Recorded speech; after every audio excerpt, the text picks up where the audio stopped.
Hello bankers, स्वागत है आप सभी का आपका अपने यूट्यूब चैनल पे।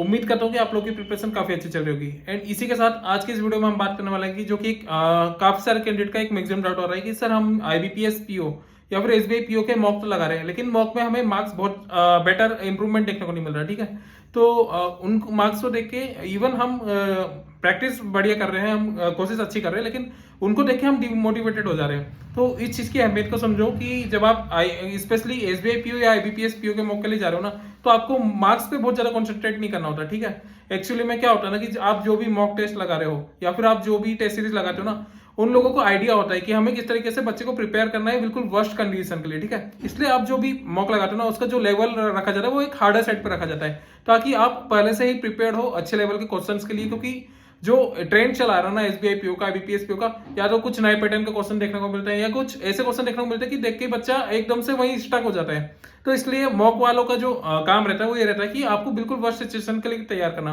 तो इसलिए हमें कभी भी अपना जो पीओ के पेपर अगर हम मॉक लगा रहे हैं तो मार्क्स पे बहुत ज्यादा कॉन्सेंट्रेट नहीं करना। ठीक है, हम कॉन्सेंट्रेट किया फिर अगर हम मार्क्स से खुद को जज नहीं करेंगे तो फिर किस बेसिस पे करेंगे?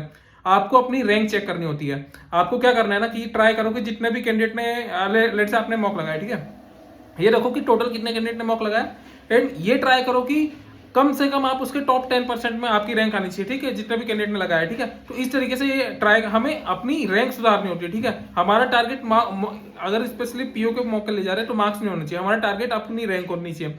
जैसे कि कोई बिगनर है ना, तो स्टार्टिंग में ये ट्राई करना कि टॉप 20% में आपकी रैंक आनी चाहिए। ठीक है, जो एक मीडियम एवरेज कैंडिडेट ना टॉप 10%। ठीक है, और जो बिल्कुल टॉप लेवल का होगा ना, जो कैंडिडेट लगातार एग्जाम फोड़ेगा, वो हमेशा ट्राई करता है कि वो 5% या टॉप 3% में अपनी रैंक बरकरार रखे। ऐसा नहीं कि एक मॉक में आगे खुश हो गए, नहीं, हमें कंटिन्यूटी बनाई रखनी होती है अपनी जो परफॉर्मेंस है उसकी। ठीक है, तो हमारा पहला टारगेट ये रहेगा कि हमें मॉक में मार्क्स पे कंसंट्रेट नहीं करना है, हमें टारगेट करना है अपनी रैंक को। इंप्रूवमेंट हम चेक करेंगे रैंक से करेंगे। ठीक है, सेकंड चीज देखो, जब हम पीओ के लिए जा रहे हैं ना तब हमारी अप्रोच अलग होती है, जब हम मेंस के लिए जा रहे हैं तब हमारी अप्रोच अलग होती है।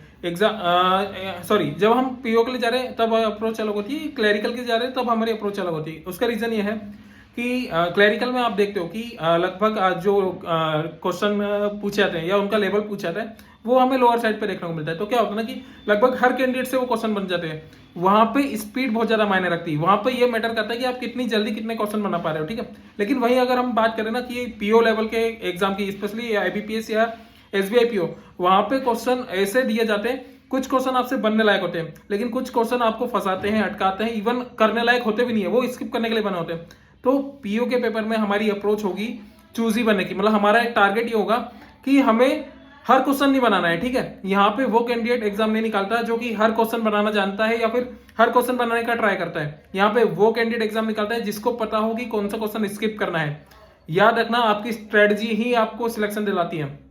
ठीक है, हमारा जो पीओ के पेपर में टारगेट होगा, हमारा मिनिमम टाइम में मैक्सिमम मार्क्स गेन करने का होगा। ठीक है, एंड वो हम किस तरीके से करेंगे, जब हमें पता हो कि यार, जैसे लेट से एग्जांपल के तौर पे मुझे पता है कि यार मैं रॉन्ग नंबर सीरीज में फंस जाता हूँ। ठीक है, तो जरूरी नहीं कि मैं 5 में से 5 रॉन्ग नंबर सीरीज ही उठाऊं। अगर मैं 5 में से 3 रॉन्ग नंबर सीरीज सही टाइम पे बना पा रहा हूं ना, एंड उसके बाद स्किप करके दूसरा क्वेश्चन कर पा रहा हूं, वो ज्यादा बेटर ऑप्शन है। जबकि मैं देखता हूँ कि काफी सारे कैंडिडेट 6-7 मिनट सिर्फ रॉन्ग नंबर सीरीज में फंसे रहते हैं।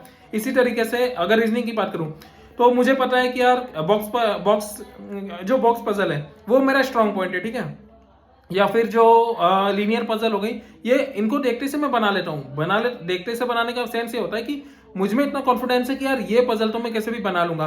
तो आपको पीओ के पेपर में ऐसे क्वेश्चन को टारगेट करना होता है जिसमें आपका जो आपके स्ट्रॉन्ग टॉपिक हो, जो स्ट्रॉन्ग आप बोल सकते हो कि यार इसको आपको इतना कॉन्फिडेंस हो कि यार अगर ये क्वेश्चन है तो ये तो मैं बना के छोड़ूंगा। ठीक है, तो हमें चूज ही इस तरीके से बनना होता है कि अपने जो स्ट्रॉन्ग जो भी टॉपिक्स हैं उनको पहले करो। जैसे पजल होगी, जैसे एग्जांपल तो मैंने बता दिया। ठीक है, अब क्या होगा ना कि कॉन्फिडेंस के साथ जब मैं चीजें बनाता जाता हूँ ना, तो मेरी स्पीड और एक्यूरेसी अपने आप साथ साथ चलती है और वहां से मार्क्स इंप्रूव होते हैं, वहां से रिजल्ट निकलते हैं। ठीक है, अगर स्टार्टिंग में मैंने कुछ ऐसी चीज उठा ली जिसमें मैं खुद ही कॉन्फिडेंट नहीं हूँ, या जैसे कि एग्जाम्पल के तौर पर मुझे पता है अनसर्टेन पजल देखते से ही मैं क्या होता है, नर्वस हो जाता हूँ। ठीक है, एंड अगर वो नर्वसनेस मेरे एग्जाम के बीच में आ गई ना, तो क्या होगा ना कि मेरा पूरा मैं पेपर दे रहा हूँ ना, वो एक आपकी कंसिस्टेंसी वहां पे ही बनी रहती है। ठीक है, एक फ्लो बना रहता है, वो टूट जाता है जैसे ही थोड़ा सा नर्वसनेस आई। मान लो अनसर्टेन उठा लिया गलती से मैंने और मैं फंस गया, मेरा टाइम कंज्यूम होगा, मार्क्स नहीं आ रहे होंगे, तो मतलब रिजल्ट मतलब आंसर नहीं निकल होंगे, तो मुझ में नर्वसनेस तो बहुत ज्यादा आएगी, प्लस अगर गलत आंसर निकल रहा होगा ना तो शायद हो सकता है मार्क्स माइनस में भी लेके जाए वो चीजें, और आगे वाले क्वेश्चन के लिए फिर मैं और ज्यादा वैसा हो जाऊंगा, समझ रहे हो चीजों को कि जो शायद मैं कम टाइम में और ज्यादा मार्क्स गेन कर सकता था आगे वाला क्वेश्चन, वहां पे भी मैं बहुत ज्यादा प्रेशराइज हो जाऊंगा। अब मैं कम टाइम बचा है, अब मैं किस तरीके से कवर करूं, कॉन्फिडेंस वहीं टूट जाता है और वहीं से चीजें बिगड़ना स्टार्ट होती हैं। तो हमारी जो अप्रोच होगी वो ये होगी, हमें चूजी बनना है, हमें पिकी बनना है, हमें मॉक में ही अप्लाई करना होता है। ऐसा नहीं है हम एग्जाम में ही अप्लाई करेंगे, हम जब मॉक लगा रहे होते हैं ना तभी डे बाय डे हमें इसमें इंप्रूवमेंट लाना होता है। तीसरी चीज की अगर मैं बात करूं कि देखो हम टारगेट करने वाले हैं एसबीआई पीओ, आईबीपीएस पीओ को, और स्पेशली प्रीलिम्स को भी फिलहाल जो हम टारगेट लेके चल रहे हैं। तो आप लोग क्या करते हो ना कि खुद के लिए चीजों को डिफिकल्ट बना लेते हो, ये सोचते हो कि यार सर मेरे पास तो सिर्फ 80 सीट है, सर मेरे पास तो सिर्फ 20 सीट है। लेकिन आपको ये बता दूं कि जब प्रीलिम्स का पेपर हो रहा है ना, आपके स्पेशली पीओ की बात करूं तो वैसे तो 12 से 15 टाइम्स लिए जाते हैं कैंडिडेट, या मिनिमम भी बात करूं तो 10 टाइम्स तो लिए जाएंगे ना। अगर 80 कैंडिडेट के लिए वो एग्जाम है ना, मतलब कॉम्पिटिशन है, तो प्रीलिम्स में सिलेक्शन होंगे 800 बच्चे। 10 टाइम समझ रहे हो कि कितना ज्यादा मौका है तुम्हारे लिए प्रीलिम्स क्रैक करने का।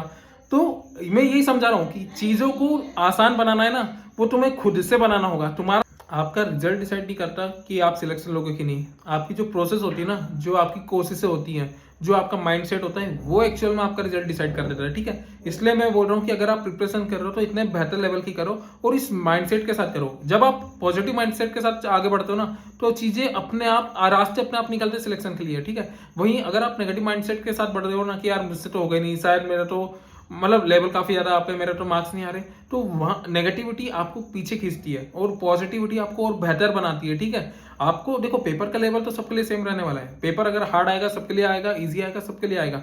जो चीजें मैटर करेगी वो आप होगे, आपके माइंडसेट होगा, आपकी कंसिस्टेंसी होगी, आपका हार्डवर्क होगा। तो सिलेक्शन अगर किसी को लेना है वो आपको लेना है। तो जो चीजें खुद में बेहतर लाने वाली है ना, कि खुद को किस तरीके से इंप्रूव किया जाए, वो भी आपको खुद को ही डिसाइड करना होगा। वो प्रैक्टिस से ही आएगा। आपको बेटर प्रैक्टिस करनी है, बेटर खुद में इंप्रूवमेंट लाना है। ठीक है, तो होप सो कि आपके जो डाउट है वो क्लियर हो गया होगा। एंड इसके अलावा कुछ और डाउट हो या कुछ और टॉपिक पे आपको वीडियो चाहिए तो कमेंट बॉक्स में डाल देना। क्योंकि और हाँ, इस वीडियो को लाइक कर देना, क्योंकि इससे मुझे पता चलेगा कि मैं कुछ प्रोवाइड कर रहा हूँ तो आप तक सही वे में पहुंच रहा है। ठीक है, तो वीडियो को लाइक कर देना, इससे मुझे मोटिवेशन मिलता है। दूसरी बात, अगर चैनल पर नए हो तो चैनल को सब्सक्राइब करना मत भूलना, क्योंकि बैंकिंग के रिगार्डिंग आपका गाइडेंस हो गया, आपका मोटिवेशन हो गया, आपका जो अपडेशन हो गया, कुछ भी अपडेट होता है या कुछ भी होता है, तो वो सारी चीजें आपको यहाँ पे कंटिन्यू मिलती रहेंगी। ठीक है, आपसे फिर मुलाकात करूंगा अगले वीडियो में।